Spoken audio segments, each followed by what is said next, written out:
Moon.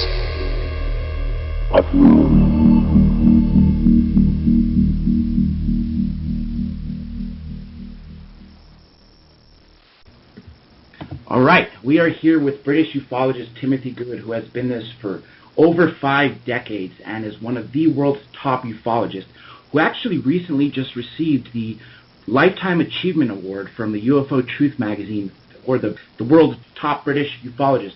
Congratulations, Mr. Good, and welcome to Third Phase of Moon. Thank you very much.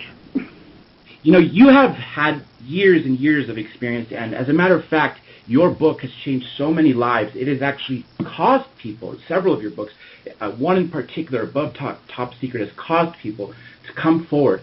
Captain Solace, when we interviewed him the first time, he said that the reason he came forward about the Maelstrom Air Force Base incident was because of your book, UFO Top Secret, and it wasn't until afterwards that he actually found out that it was a different incident that happened a week before. And I was wondering if we could start with that, because clearly you've been receiving real legitimate information that's been validated over the years. How did you come across that Maelstrom Air Force Base incident? Heavens, I haven't a clue. I can't remember everything. But, well, that's okay. I did publish details about it, but I can't recall who sent it to me offhand without referencing my book, going to the references and things. I don't blame you. You've had several books, and each of them has a lot of information. That's okay. This was, I believe, 26 years old, 1988. You published the book? Around then? I think it was 1988 in the United States and 1987 in the United Kingdom. There was a documentary, I believe it came out in 91, of the same name. Was that based on your book, or was that just a coincidence? I would say it could have been a coincidence, but I don't know. There were a few things in there. Maybe if they ring a bell, I'll ring them to you. John Lear was talking about there being 37 levels above top secret. They talked about the Kalahari desert crash in 1989, I believe, in South Africa, or near South Africa. Yes, I found that particular case. I know John Lear, and I respect him, and he's done a lot of very good research. But the Kalahari thing, I was not convinced by the principal source regarding that story from South Africa. But and I think I've stated as much in one of my books, at least. You know, another thing you've also recently talked about, this will come up when we go into your book, Earth, an Alien Enterprise, which is an outstanding book, by the way. You mentioned that the astronauts, we've been given technology since going back to the 50s, and apparently there was some race that was here that definitely didn't have the best interests in our hand. And Gordon Cooper made a remark that he was willing to, if the UN wasn't going to listen, he was going to fly one of those over there. And we hold Edgar Mitchell in very high regard. God bless him. We spoke to him. He told us a lot about his time in Roswell during high school when he flew over Area 51. But I get the feeling that he was holding back information. Do you think he knows as much as Gordon Cooper did? Was he possibly trained in some of this? Gordon Cooper was definitely one of the first astronauts to fly an actual flying saucer, which probably had been given to us by certain extraterrestrials. We have had the technology since the mid-1950s, according to my information. And quite a number of the astronauts have been flying these craft for a very long time. And as I say, we have been given the technology. There's a chapter in my book called Amicizia, which means friendship in Italian, which references the fact that we were given from the mid-1950s not just the technology to build craft similar to theirs, but they actually have given us quite a number of their craft, and that applies to the United States as it does in Italy and quite a number of other countries. So we've had the craft since the mid-1950s, and we've had the technology since then. Now, like you said, it was given to Italy, the U.S. Obviously, it wasn't other given countries, quite a number of other countries. I don't know how many precisely, I don't know the details, but I imagine quite a number of the major countries have acquired this technology. Do you think that these countries sort of have an alliance that they've all received the technology because they're working together, or that these races independently went to each of them and gave? I don't know, but my information is that the reason we have been given this technology is quite simply because Earth is under threat, and there are those aliens who do not have our best interests at heart, and who apparently, according to my information, have a 100-year plan starting in the 1940s up to, I suppose, goodness knows what it would be, 3040, something like that? I don't know. Maybe not. Maybe. No, sorry, I can't. Anyway, 100 years from 1940, 2040, I guess it would be. Their plan is, these are the ones that are involved, apparently, in the hybridization process, which is a mixture of them and us. The purpose being so that they don't have to live underground all the time, because they can't exist in their normal state for any lengthy time on the surface of our Earth, and therefore they've created these huge underground bases, and they have developed hybrids, and the purpose is to take over our planet. And there is a serious threat from these beings. I can't give you up-to-date information, but all I know is it's been going on since the 1940s. You brought up a very good point with this hybridization. We've been speaking to several abductees and several of the hypnotherapists, such as Barbara Lamb, Yvonne Smith, Dr. Jacobs, that deal with them. And it seems that over the years, when they were shown their hybrid children, they were told to love them, and these ETs were observing them. But over the last 10 to 15 years, a lot of these abductees were told they would go in a room in some craft where they would be shown the hybrids, but not just told to love them. This time they were shown ordinary Earth objects and told to show them how to operate them. Or if they go into a grocery store, what do they buy, as if to assimilate themselves with humans. Did your information reveal any of that? Because that seems to us that they are literally preparing for an invasion within, just being on this Earth without us knowing. I wouldn't know. I wasn't given that specific information, the way you described it, but there has been a situation, and it's ongoing, as far as I know. You would actually have come across some beings that were definitely not from around here, and one incident that you had was where you recognized it and you told it in your mind to touch its nose and immediately reacted. Can you tell us about that incident? Yes, that was my second experience in the United States. My first one was in 1963, and I had 3 witnesses present, and this second one was in 1967 when I was in New York working with the London Symphony Orchestra, and I just one day decided I might send out some thoughts, telepathic thoughts, to see if there was anyone in the New York vicinity who might give me some confirmation, some proof. So I sent out a thought in my mind: if there are any of you guys in the New York area, come along and join me in the Park Sheraton Hotel, which I think was off 7th Avenue, not far from Carnegie Hall, where we were working. And I just sent out that thought, and within about half an hour, this man comes in, immaculately dressed, pale olive complexion, very pleasant looking, wavy fair hair. I would say about, 5'10", something like that, and immaculately dressed. And he looked at me, and he came and sat down some distance from me on the settee in the hotel lobby of the Park Sheraton. And so in my mind I said, okay, if you're the guy I'm looking for, take your right index finger and hold it to the right side of your nose. And immediately he did that, and he kept it there for quite some time. And then people say, well, why didn't you talk to him? Well, I didn't feel it was appropriate, and I hadn't asked for a conversation. I just wanted some proof, and I got the proof that I needed. It was only years later that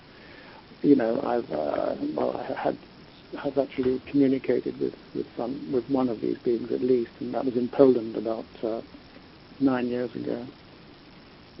Can you tell us about the Poland incident? Yeah, this was. I was actually attending a UFO conference, but I think it was either the night before or the night afterwards, I forget which. I was the guest of honor at a prestigious debating salon called Professor Dudek's Salon. And I was the guest, and there were about 80 people there, and it was the first time that the subject of UFOs had cropped up in Professor Dudek's Salon. In Wrocław was the actual town where this took place. And I gave my presentation, and there were then questions and answers. And I'd been noticing all along a guy that was very similarly attired and similar complexion to the man I'd seen in New York in 1967. But he was different. He was definitely slimmer. And I can remember people have said to me, why don't you try and get some photographs of these guys? So I actually set about, as people came back from the interval, I had a small Minox camera with me, which was sort of convenient and not too ostentatious. And I took one picture of some of the people on the right side of the room from my aspect, and then from the middle. And then when I went to where this guy was sitting about to take a photograph, a voice came booming out of nowhere saying the speaker's not allowed to take photographs. And I apologized to whatever or whoever. I mean, I don't know where that voice came from, but I did not take the photograph of that guy. And then we fast forward to the end of the complete presentation. It started at 7. I was only speaking for 35 minutes, showing slides and so forth. And it was open to debate by all the people that were there. As I say, there were about 80 people there. And the last person to speak was this guy I'd had my eye on. And he stood up, and his presentation was entitled Earth's Future in Space. And I thought, gosh, this is going to be interesting. And I was absolutely fascinated by what he said. And I don't know exactly how long he spoke for. I didn't time it. But he seemed to make a point of coming in my direction when the whole debate had finished at about 11 o'clock. And I approached him. I gave him my business card. I went to shake his hand. There was a sort of very vague handshake, hardly any grip to it at all. And he just looked into my eyes without blinking. He was about 5'10", I guess, maybe a little bit shorter, I'm not sure. But I said to him, I think you have a great deal of knowledge. Now, eventually he left. I spoke to him. That's about all I said to him. He said absolutely nothing to me, but he looked very intently at it with his unblinking eyes at me. And the interesting thing is that I remembered everything that he'd said during the presentation when he was the last person to speak about Earth's future in space. So fast forward just about 5 minutes after the whole people were leaving, I was joining friends who were putting me up in a lovely place in a castle which had been converted into a hotel. So I was with about 6, 7, 8 people, something like that, and they were aware of they didn't really have any idea who this chap might be. They certainly hadn't had any thoughts that I had that this guy was from elsewhere. But suddenly, I couldn't remember a thing he'd actually said during his presentation, and I can't remember how long it was, Earth's Future in Space, this last presentation. Neither could anybody else that I was with. There were no recordings. The speaker is supposed by contract to get a video recording of the whole event. I was supposed to get photographs as well. There was a professional photographer there. I could get nothing. I could get no response, even from Professor Dudek, to try and give me all the information, because I'm quite sure that a recording would have been made, as they normally were at these prestigious debates. I could get absolutely nothing. And by the time I left that salon, and none of us could remember what he'd actually said. I said, what was that guy talking about? And they said, oh yes, it was Earth's future in space. And I said, yeah. What did he say? None of us could remember, and there is no official record of it. So make of that what you will. It sounds to me as if he almost wanted to intentionally erase the memory of everybody, as if maybe he said something too startling. Obviously, we could only speculate on this, as you said, make of this as you will. But what do you personally think? Because I remember, I mean, I can no longer remember anything, but I certainly remember and recalled everything he'd said during that presentation. So did the people there, but none of us afterwards could remember anything. I think that at some point in the future, whatever he said will come back, and we'll be able to recall everything that was said by him. Now, seeing this human-looking, possibly extraterrestrial, or if possibly hybrid, do you think? No, not at all. No, I would say a highly advanced form of humankind. There have been several human-looking advanced extraterrestrials, right? That have visited. There are probably thousands of them around. I mean, they're just thousands of years ahead of us on the evolutionary scale, and are responsible for our evolution. And you mentioned quite a few of these cases in your book. Of course, the Adamski case, the Pierre Monet case, and did the Dvorak case, did they also see human-looking? Very much, very, very similar. Absolutely, yes. Very, very human types who spoke all languages on Earth, and were very, very friendly indeed. And they were concerned about pollution on Earth, even way back in the 1930s, 1932, when they first landed, this group, seen by these two boys. This is one thing I love about this case in particular. If you were talking about this contact in the 60s or 70s, it may have not received the right. It would have been more taboo, such as the Space Brother movement, versus now when people are actually looking at this as, wow, they were worried about us destroying it, because I don't think anybody living on Earth as a human being from Earth even cared about our environment in 1932, yet these beings seem to, like you mentioned, we're possibly looking at the DDT that we were looking in our insecticide. Yes, it was just before actually DDT was used, but they did have various types of sprays which performed the same function as DDT did later on. This goes to show that they have a clearly vested interest in Earth. Some people even claim that we're like an alien ant farm to them. Do you think that's the case? Sorry, an alien?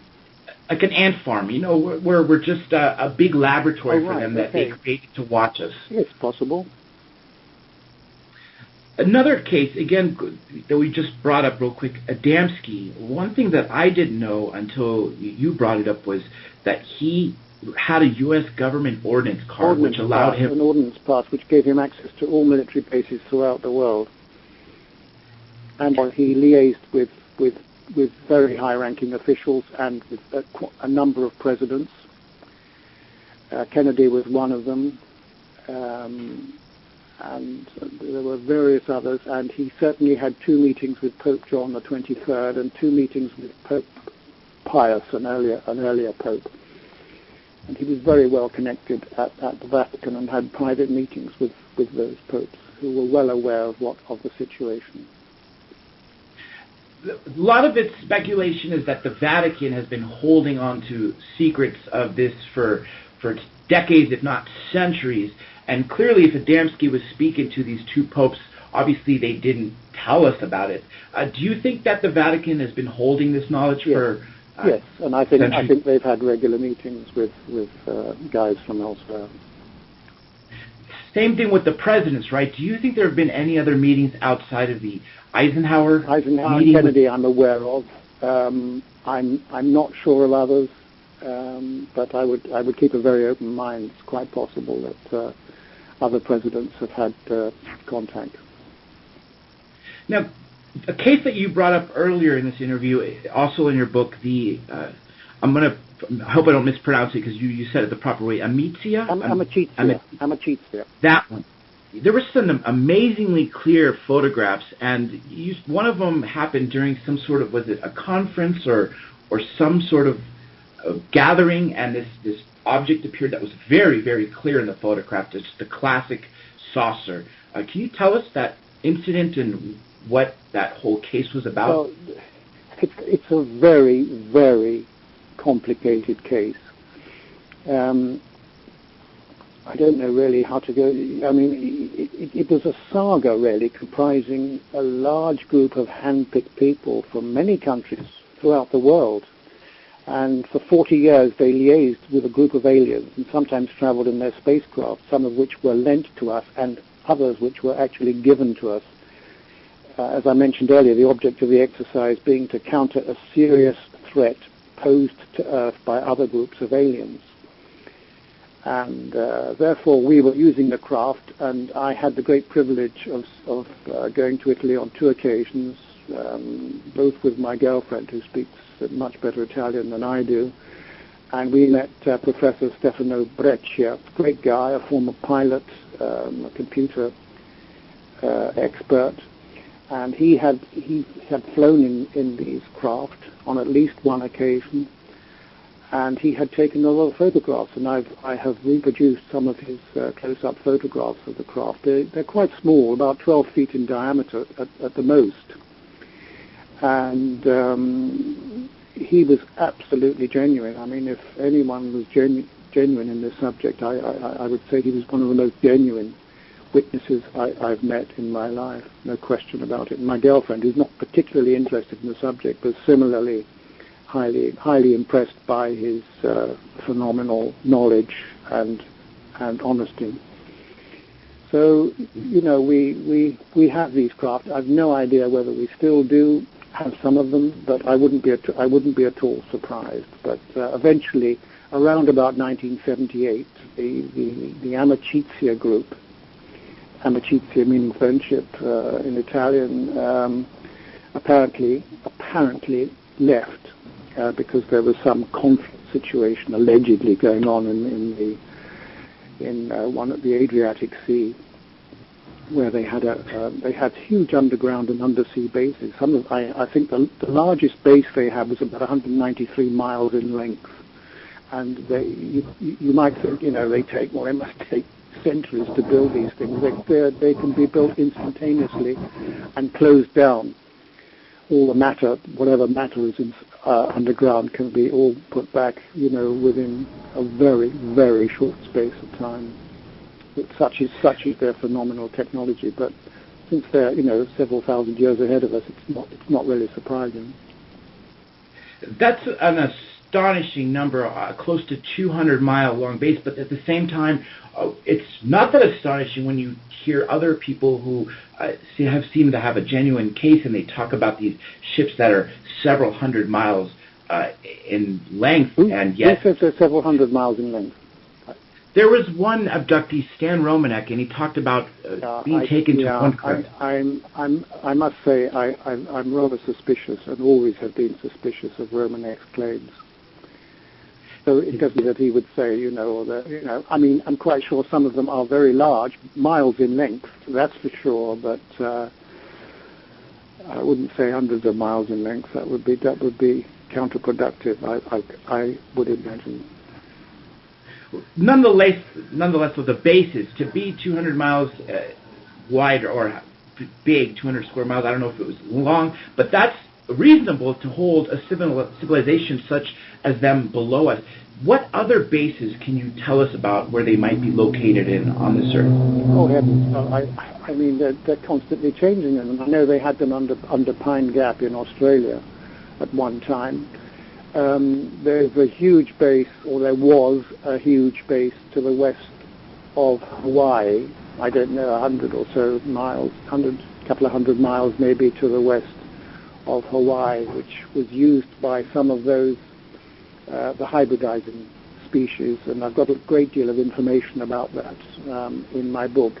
And indeed, from a United States government source who's helped me with a lot of data about the aliens and what they're up to, I've learned that there are huge underground bases and the different types of aliens, and there is a serious conflict situation. Furthermore, I've gone into extreme anatomical detail as it's been given to me, and I think that I've put that in the last chapter, the final chapter. I think it's chapter 17 of my book. Great amount of detail as exactly how these creatures are configured, and all their anatomical details and precise information thereof.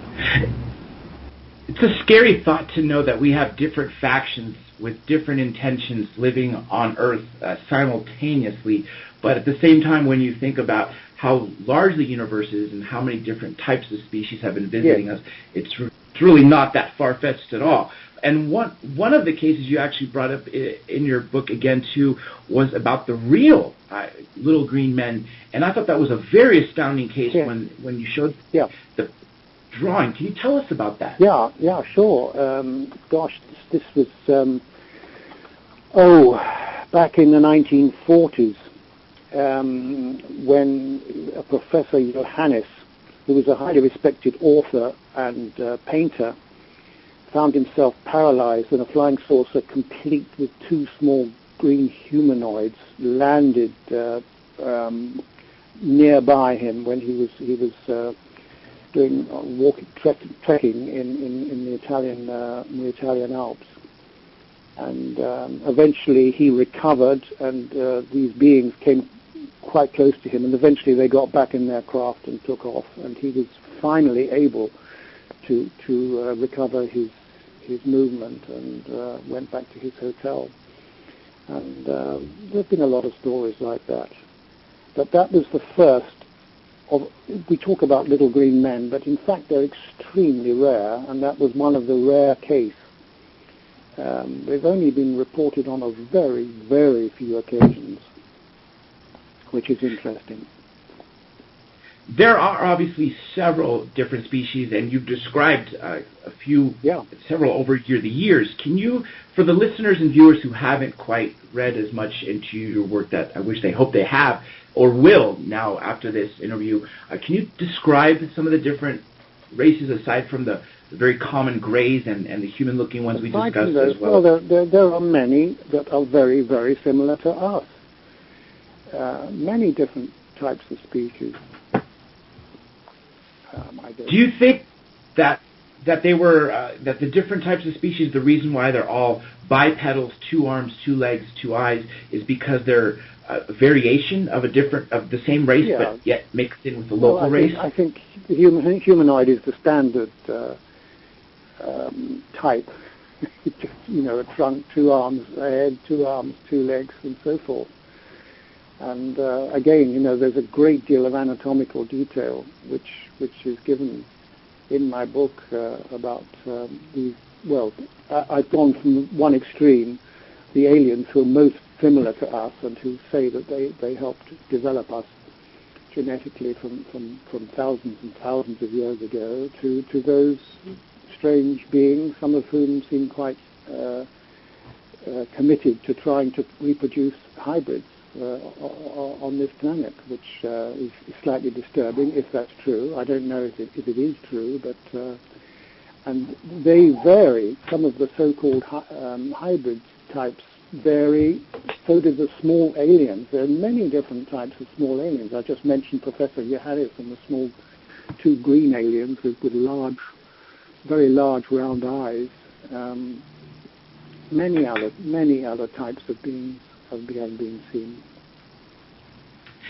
And now I'm also going to deviate slightly from your book, because you've been vindicated with your research over the years, especially with crash and retrievals. I remember reading about different crash and retrievals that you were talking about in the early 90s, when it was really taboo because it was only Roswell and Kecksburg, and if you thought anything else out of that, then you were really considered too freaky. But now in the last few years, we hear of dozens of them, or one of them being the 1942 Cape Girardeau incident. Girardeau. Can you describe a couple different other crash and retrievals? Oh my goodness. Offhand? Yes. I can't. I think the incident in New Mexico regarding a 100-foot disc which was recovered by the military. It was first seen by locals, but it came down.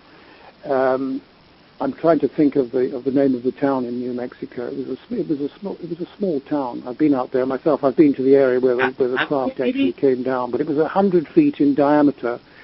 And eventually, several of the locals saw the craft and didn't know what it was. And eventually, the military was called, and they came in. And it took them several days before they were able.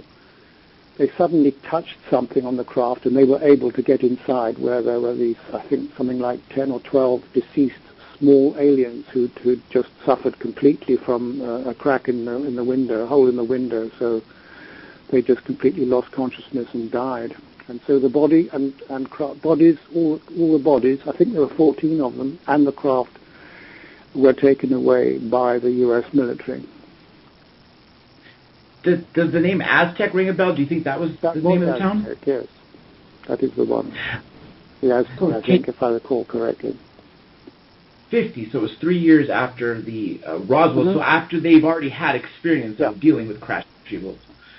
Was there a crash and retrieval where they actually had to bury the craft because it was so large and build a base around it? Do you know? I've heard of stories like that. I have heard of stories like that.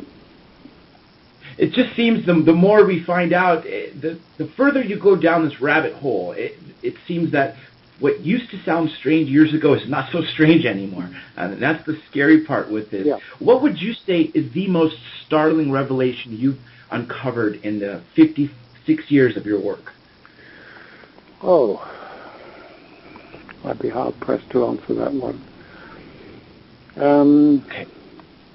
I think my own encounters were quite instructive, that's for sure. But there's so many cases that I've looked into. I just don't know. I wouldn't know where to start. There's been so much evidence. Multiple sightings, as you know, have been taking place all over the United States and many other countries all over the planet.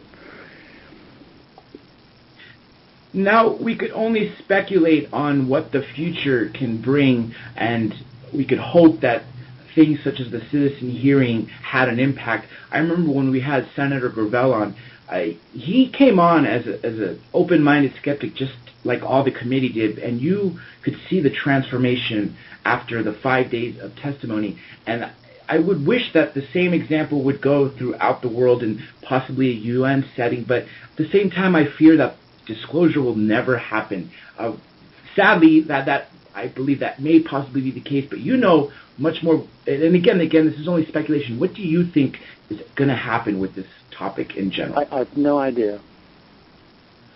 I hope for our sake we are eventually told the truth. Maybe it'll come by each person individually having an incident rather than a full disclosure. That's a good point. I think so many, I would say, thousands of people on our planet have had encounters, and many hundreds, perhaps more, have been taken up in craft since, well, I would say, since Ezekiel and Elijah. I mean, there are certainly very impressive stories in the Bible, if they're true. I mean, one has to allow for mistranslations and all sorts of things, but I mean, this has been going on. There are all sorts of Greek legends about the gods that came down to Earth. There's tons of information. A lot of sightings were written up in Latin by the Romans of their encounters, many hundreds of years ago. There's an awful lot that's been going on. It seems like in all our history, it's just scattered throughout. No matter where you look, you find references, whether it be in paintings, like you said, in the Bible, or Sanskrit text. Yeah. Everything. It seems like we've never been alone to begin with. Yeah. Do you think our ancestors clearly knew what our origins were, since they always talked about wisdom be given by the star people, and that this was suppressed over the last few centuries, or that they just the knowledge was kind of lost over the years? It's quite possible that hundreds of years go by without not much happening. Though I think there's always something happening somewhere on this planet relating to the subject. But what you say is quite possible. Nonetheless, we've touched on some of the important cases in your book. We touched on Monet. We touched on the friendship. I don't want to mispronounce the Dwarshak case, which if I can go back to real quick, one thing that I really liked about that case, aside from the fact that it started in 1932, was that it had a connection to George Bush. Can you tell the people about that? Well, all I know is that he knew Bush and his wife quite well over quite a long. That's Bush Jr., by the way. That's all I know, and I have a copy of a letter from Bush to Leo Dworshak. We find that fascinating because George Bush, to us, we think is in the know in the sense because of his father. Yeah. Being director of the CIA, and I just think that gave him unprecedented access. Was a very strong Republican. So and he just over the years he got to know Bush, and they discussed aspects of the subject. That's what he told me. So he knew him. He must have known him quite well. I would think so. Like when he showed in one of your lectures, when you received that Lifetime Achievement Award, the actual was it a letter on George Bush's letterhead written to Leo? I thought that was really astounding. Yes. Nonetheless, your book, Earth and Alien Enterprise, is an excellent read, and for all the listeners and viewers out there, we hope they all read it and catch up with all of Timothy's I'd like to mention a couple of things. I mean, I think you know that Ben Rich was one of the most highly informed personnel. I mean, he helped develop all the stealth technology, as you know. And in 1993, at the University of California in Los Angeles, he was an alumnus of the Engineering Association there. And what he said, which was recorded, I believe, and it's been confirmed by two friends of mine who were present at this thing back in 1993. This is what he said. We already have the means to travel among the stars, but these technologies are locked up in black projects, and it would take an act of God to ever get them out to benefit humanity. Anything you can imagine, we already know how to do. And that was in 1993. So there are leaks of information, and there's another one. For example, in December 2012, I mean, this is a matter of record. I think I've still got the video because it was strongly denounced as a misunderstanding. But in December 2012, Russian Prime Minister, former President Dmitry Medvedev, inadvertently revealed some sensitive information to a journalist following a television interview, apparently unaware that his microphone was still on. And he was asked if the president is handed secret files on aliens by a female journalist, and Medvedev replied as follows: along with the briefcase with nuclear codes, the president, Putin, is given a special top-secret folder which in its entirety contains information about aliens who have visited our planet. Along with this, you are given a report of the absolutely secret special service that exercises control over aliens on the territory of our country. I will not tell you how many of them are among us because it may cause panic. So I think that's quite intriguing, and it is a matter of record, even though it was denounced by the Tory press, the Conservative press over in the United Kingdom in the Daily Telegraph, but they just thought that he was making a big joke. Well, he wasn't, because there's film of him, and his face was looking very serious at the time. I actually remember that incident, and like you said, sadly, the mainstream news, or not even the mainstream, didn't cover it. I remember the alternative news media that did cover it did exactly what you said, and they played it off as a joke. But when you looked at his face, there was no joking manner whatsoever, in his voice. That alone could be taken as a form of to use as disclosure, and yet the skeptics still dismiss it, which is a sad thing. And the same thing with Ben Rich. That was someone who would be in the know, because like you said, Yes, he was a president of Skunk Works, and he started the SR-71, right? The U-2 stealth bomber, the B-2 and the F-117. We've been worried is that this is a private corporation, and over the years, what we fear is that the technology, some of this technology has been given to them. That way they don't have to answer to the people. If things are in a private corporation that does military contracts for the government, they don't have any reason to answer to the people under Freedom of Information Acts or anything else like that.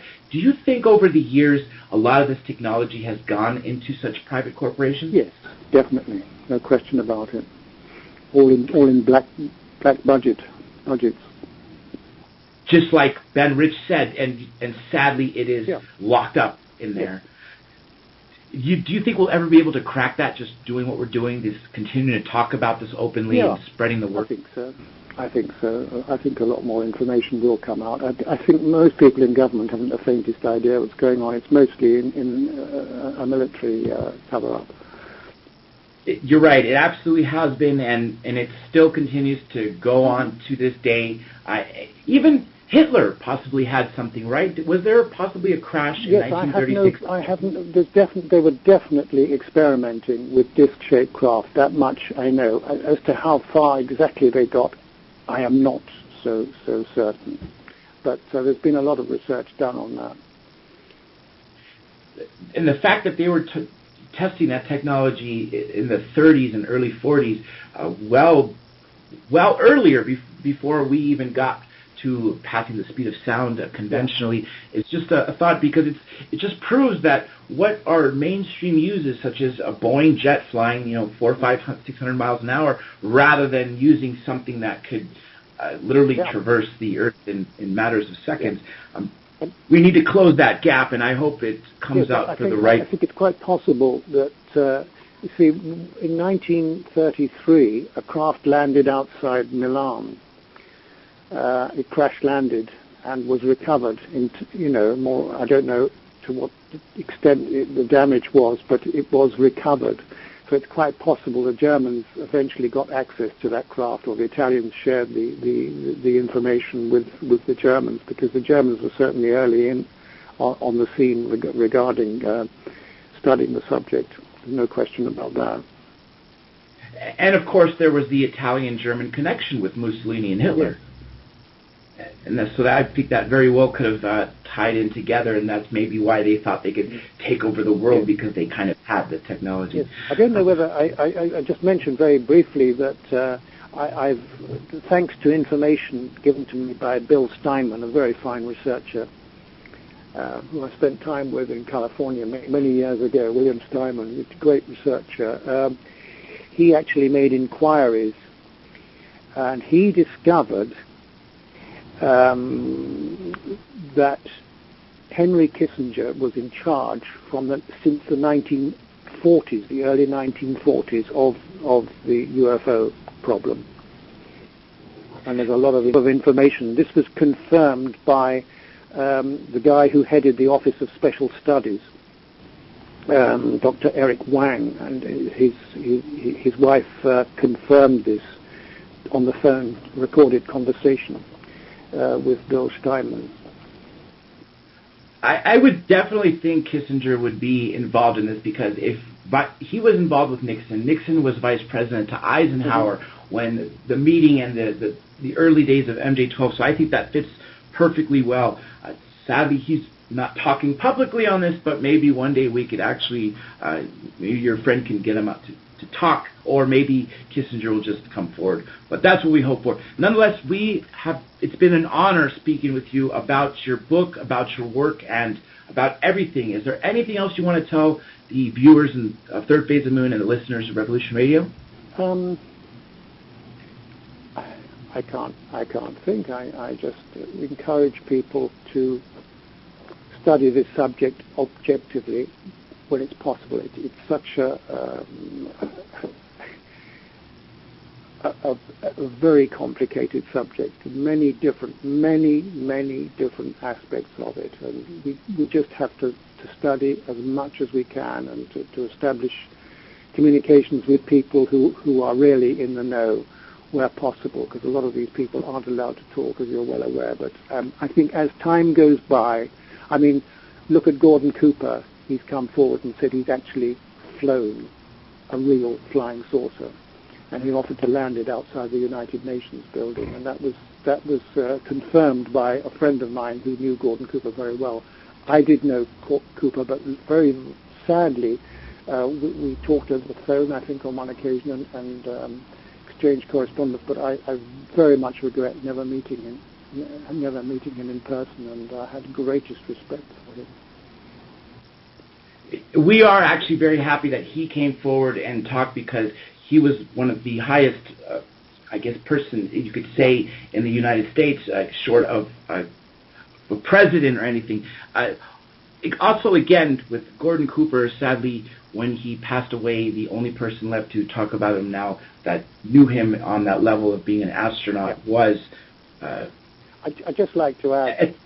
I'd just like to add that there are two space programs. One is above top secret, and the other one is the one that we've been talking about, like mentioning names of astronauts that we know who've done this and done that, been on the moon and back. But I can tell you there has been United States Air Force Space Command has been in control.